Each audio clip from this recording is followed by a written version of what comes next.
one who didn't want to go with the normal role of most moms. She wanted to change things up a little bit.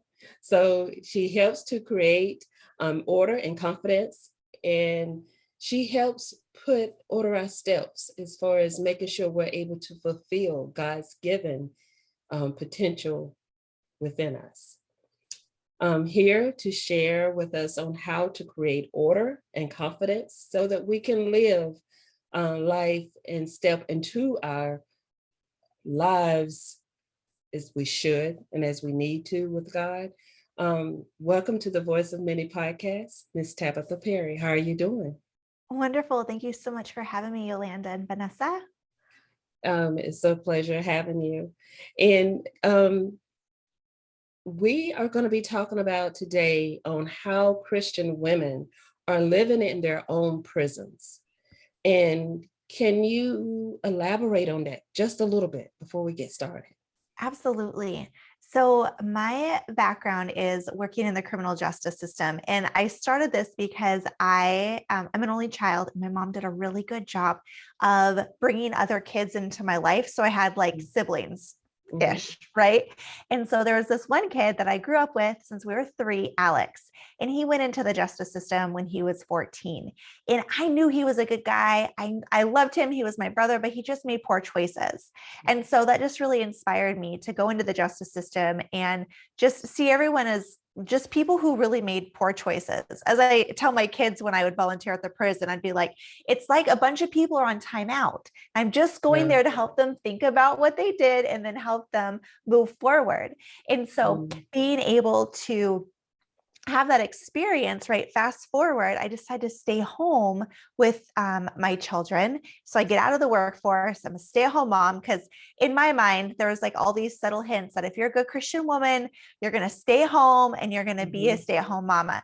Now, that wasn't for me though. Like I didn't last very long. And so, but through my experience of spending a lot of time with stay-at-home moms, I realized all these women were really limiting themselves, that they only thought that they needed to be a mom, that they didn't think that maybe they could be this hybrid mom. Maybe they could work part-time. Maybe they needed to work full-time and have, help with their children, right? Like God gifts us our children. They are a gift, but there is not like one cookie cutter way it is supposed to look like. And so I absolutely love helping women create those little edits in their life so they can figure out what they need their life to look like, because it's their potential in God. And it's just going to look differently than all of us. That's true. That's true. That's great. That's really great. So how when you think about Christian women and women in general not living up to their fullest potential, it's like you want to nudge them, a little bit to just, come on, you can do this, being able to pull that drive out of them, that momentum that they need, that inspiration that they need to be able to just say, hey, yes, I can. And what you're doing is that's really amazing. And so much, so needed.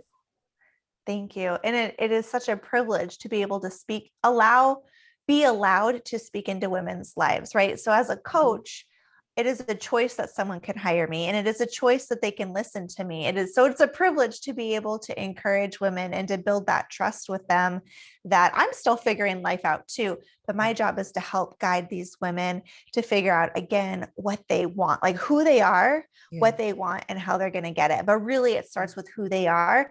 And to know who you are, you have to know whose you are. And so really just leaning into the Lord and just all of the names that they call him, right? Healer, counselor, just provider, protector, knowing who he is, then I can realize like, man, I have that same spirit within me that raised Christ from the dead. So I can do those things too. But I really feel like a lot of women limit themselves because there's this fear of failure, that we have somehow created this society where you need gold stars. You need to be able to be successful at something in order to get accolades versus effort.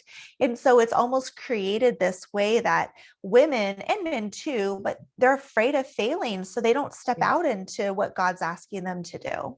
Yes. And a lot of people not just women, but also men, feel that they have to be perfect in order to come to God. And we have to remember that God is a healer. He's a comforter. He gives us that peace, that joy, that inner understanding that we don't even understand ourselves. But he is the creator, and he wants us to know that we can come to him and be able to be our best, even when we're at our worst. So it's Yes. really good. You know, being comfortable, if you need to show up to church in your yoga pants and messy hair and sweatshirt, but like, just to know that God loves you no matter what. And again, being in prison or not in prison, we're all just a couple decisions away from that. And there is not one sin that is worse than the other. Like, God loves us all the same, no matter what we do. And if you screw up, and that's just your own version of screw up, because what does that even mean? Like, your failure may look like a success to me because I would never even dream of doing what you do. Right. And so we just have to be so much closer with God to feel his power and to be like, okay, Lord, I feel that you want me to do this and it's kind of unclear. So I'm going to just keep taking steps in that direction and hope I'm doing the right thing. It's so true. So true. So what have you found that distracts most people whenever they're trying to accomplish their goal? So I like to call them shiny squirrels. And it's a combination of like shiny object syndrome and then like the movie Up, where there's the dog Doug and he goes squirrel, he gets like super distracted. So anyhow, so shiny squirrel. And so there's like internal and external shiny squirrels, you know, so the external could be people in your life that you've allowed to speak in that are telling you things that confuse you and that get you distracted from your goal. Many of us have grown a lot, but the people around us haven't, and we make them uncomfortable because we put a mirror up to them and they see that they haven't grown. And it's not that you've done anything wrong. It's just that they're seeing that there's a difference. Right. And so then there's the internal struggles with just like limiting beliefs of these labels that you put on yourself, even, and this is a silly thing, but like if you're a morning or an evening or night owl person, like I love talking about morning and nighttime routines. And it is so interesting that people claim that as an identity. Like I'm a morning person or I am a night owl. Well, I'm pretty sure there is nowhere in the Bible that says that is a characteristic of like who you are, right? Like those are just habits. And so being able to identify the things that we have control over are so important, and know that there are these shiny squirrels that prevent us from living up to God's fullest potential for us, and know that we all struggle with them. There is no judgment, but be aware and then come up with strategies to combat them. So what can a person do, or what should someone do in order to be able to start creating their life's order in the direction and the path that it needs to go? Sure. So I absolutely love starting again with the morning and the evening routines. I call it bookending, right? So as a mom, I've learned. So by the way, I used to be really good at life until I became a mom. Like I had it nailed. I had everything figured out, or so I thought. And then I had kids and I was like, what is going on? So I found that bookending my day is like the way I can take control, right? And that I can put effort into it. So I get to decide when I wake up. And if I need to wake up before my children, then I will get up. Right. And that creates order for me. And then at night, I am also in charge of when I go to bed. Nobody gets to decide that for me.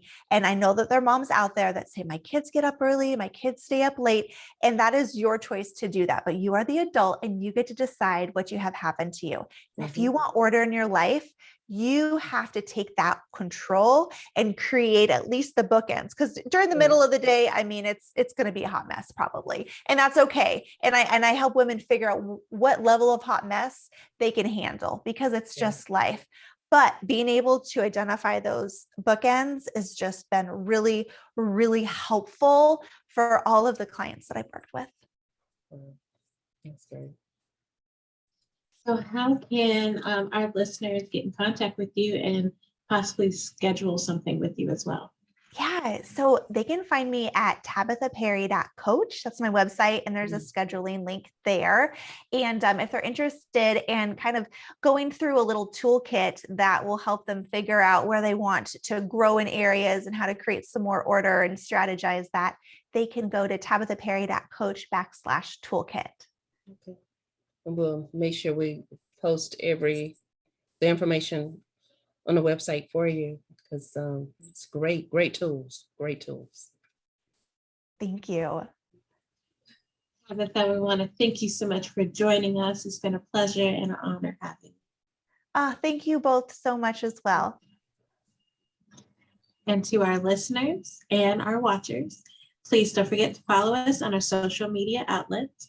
And also, please don't forget to hit that like and subscribe button, as we don't want you to miss out on any of our great guests and great topics. And we will talk to you all later, and thank you for tuning in.